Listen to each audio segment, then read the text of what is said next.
dúvida sobre o porquê fazer, como fazer, quem procurar, na hora que a gente fala de iniciar uma atividade física.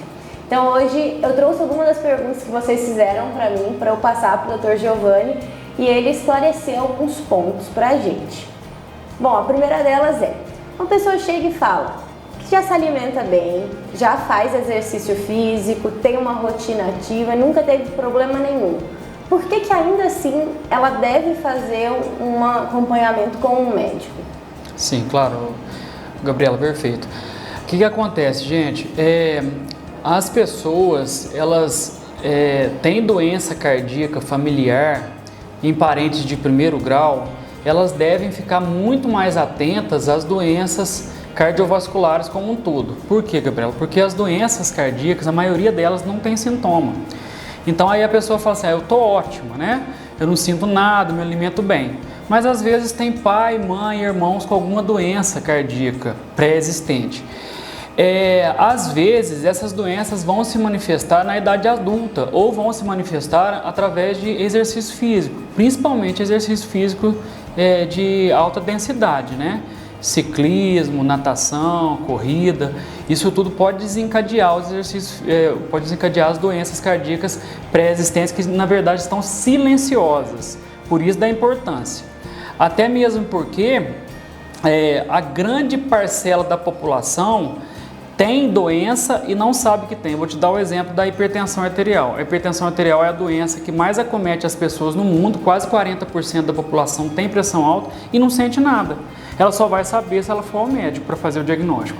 Outras doenças, por exemplo, cardiomiopatia hipertrófica, alguma doença congênita, alguma comunicação dos ventrículos ou dos átrios, mesma coisa, a gente só vai descobrir se a gente for ao médico, às vezes não dá sintoma. E isso pode ser agravado ou extrapolado com atividade física intensa. Daí a importância de estar se buscando o atendimento mesmo não sentindo nada. E o que pode acontecer se uma doença dessa silenciosa, vamos supor, eu não procurei um médico, comecei a fazer o exercício, comecei a aumentar a intensidade e eu tenho isso, nunca percebi. Quais são os sintomas que eu percebo? As doenças cardíacas, elas se manifestam de várias maneiras, tá? A dispneia, que é a falta de ar, desproporcional ao esforço. Por exemplo, eu faço esforço físico, eu tenho o cansaço natural do esforço físico. Mas é uma coisa desproporcional. Eu comecei a fazer um esforço e estou tendo uma falta de ar que eu não tinha antes. Eu estou tendo um aceleramento desproporcional do meu coração. Eu estou vendo o coração bater de forma irregular, inadequada, estou sentindo palpitações, às vezes palpitação que sobe para o pescoço ou desce para o epigastro, isso é muito importante. Dores precordiais, dores no peito também que aparecem do nada ou aparecem durante a atividade física e quando a gente está em repouso, ela melhora. Isso fala a favor de doença coronariana, que é a angina, né?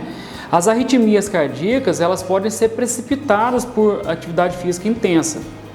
Então, se o paciente tem ou palpitação ou dor no peito, né, e falta de ar, ele deve procurar o atendimento médico para poder avaliar. Uma outra coisa que chama muita atenção também é o desmaio com esforço ou a tontura com esforço. Isso pode estar falando a favor de doença cardíaca, na qual tem que ser diagnosticada por um especialista, tá certo? Então, se a pessoa notou que tem desmaio, palpitação, falta de ar, dor no peito, isso são sintomas de que a gente deva procurar o atendimento médico e fazer essa avaliação detalhada para poder dar continuidade à atividade física, tá? É lógico que se a gente não vai proibir a pessoa de fazer atividade recreacional se ela não tem sintoma, deve fazer, até mesmo porque isso vai promover a saúde do paciente, né? A atividade física, a gente sabe de todos os benefícios, ela controla níveis de pressão, baixa a glicose, triglicerídeo, controla o peso, controla o estresse, melhora o sono, todos os benefícios. Então, os benefícios são muito maiores, mas a gente deve agora ficar um pouco mais atento, ainda mais depois do advento do Covid e das vacinas de Covid, que a gente tem muitos casos de microembolia pulmonar, arritmias cardíacas devido a isso também, e a gente ainda está nesse limbo, a gente está nessa transição de saírem novos estudos sobre isso, para a gente saber o que está acontecendo. Então é melhor a gente fazer a avaliação. Todo dia de rotina a gente vê uma pessoa que teve Covid lá 2, 3 anos atrás e que desenvolveu arritmia e não sabe, uma pessoa que vacinou e às vezes teve alguma complicação e não sabe, e a gente deve ficar atento a esses fatos também, tá certo? Ótimo. Então, pessoal, se vocês se identificaram com algum desses sintomas que a gente passou aqui, já procura um médico, uma pessoa médica para te ajudar a ter um melhor direcionamento. Aproveitando esse gancho, cheguei numa consulta com um cardiologista. É muito comum a gente ver, até muito em rede social, o pessoal fazendo teste ergométrico, mas só esse teste é suficiente? O que engloba uma consulta completa para eu estar apta a fazer uma atividade de forma segura? Tá.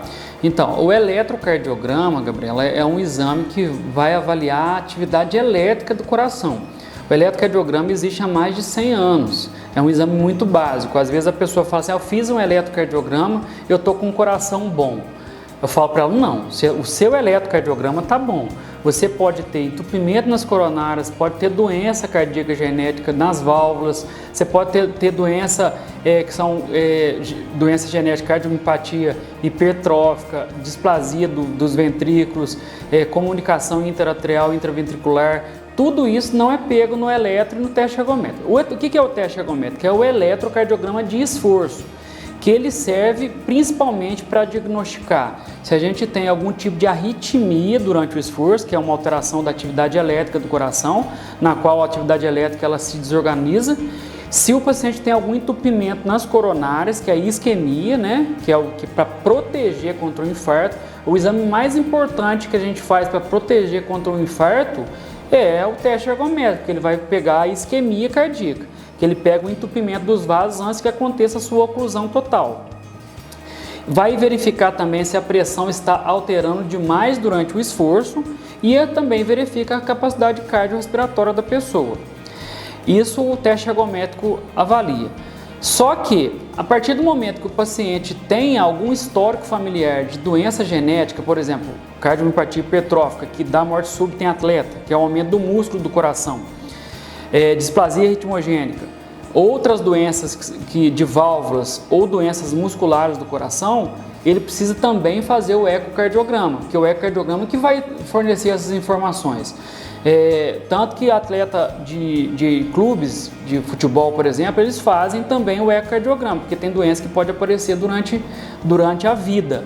Às vezes o paciente não tem aquela doença um ano atrás e vai ter no ano seguinte. Então, por isso é importante a avaliação anual, tanto do ecocardiograma para avaliar a estrutura, porque o ecocardiograma é como se fosse um ultrassom com um Doppler do coração. Ele vê as válvulas, o músculo, ele vê a anatomia do coração, no exame de imagem. Já o teste ergométrico é um exame de métodos gráficos, entendeu? Ele vai avaliar os gráficos do eletrocardiograma e a atividade elétrica do coração.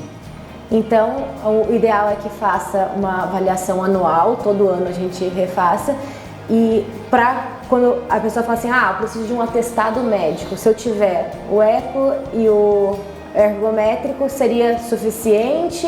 Como funciona? Basicamente, Gabriela, a gente vê 100% das doenças cardíacas através do ecocardiograma junto com o teste ergométrico. A gente unindo esses dois exames, a gente consegue ter uma avaliação completa do paciente para a gente liberar. Por exemplo, um paciente que tem pai e mãe que infartaram com 30 anos, 40 anos, ele tem que ficar mais atento, ele já tem a carga genética favorável à doença, independente do estilo de vida, do sintoma dele, entendeu? Eu tenho pacientes que são atletas, que só comem muito bem e que não tem estresse, que não fumam, estão com peso em dia e tem doença coronariana, às vezes com 40 anos de idade, às vezes até mais cedo. Por quê? Porque a carga genética a ter aquele problema é muito forte. Então, esses pacientes têm que se cuidar mais. Aquele negócio, eu estou bem, eu vou fazer atividade física. Tem vários pacientes que estavam bem, foram fazer exagero de atividade física sem saber exatamente como que estava, né? E aí tiveram um problema durante a atividade. Então, é importante isso, tá?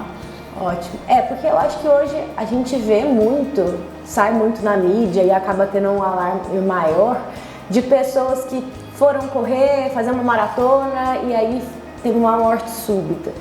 Por que isso acontece? Assim? Sim, na verdade a morte súbita ela acontece devido principalmente à pessoa que tem doença coronariana e não sabe, aí ela submete o coração a um estresse muito intenso e acaba infartando na hora do esforço físico. E aí o próprio infarto leva a uma atividade elétrica desorganizada, que são as arritmias. Tem outros pacientes que têm doenças genéticas e não sabem, ou um furinho lá no coração, uma alteração na válvula, ou até mesmo uma arritmia que é precipitada pela atividade física intensa, uma alteração na atividade elétrica. Aí ele tem uma arritmia grave e uma parada cardíaca na hora do esforço físico intenso. Então daí a importância de você mesclar, fazer os dois exames para saber direitinho o que está acontecendo. É lógico que o paciente vai fazer uma caminhada, por exemplo, apenas. Ele não tem necessidade de fazer, se ele não tem histórico familiar de morte súbita ou de parente de primeiro grau de doença coronariana ou de arritmias, você faz uma avaliação mais básica. Agora, o paciente que quer submeter um esforço físico mais intenso, ele deve cumprir essa tabela aí para poder ficar mais tranquilo. É a vida dele que está em jogo, né? Então você vai no escuro, você vai atravessar a rua sem olhar para o lado se você não fizer os exames, entendeu? É exatamente isso que pode acontecer.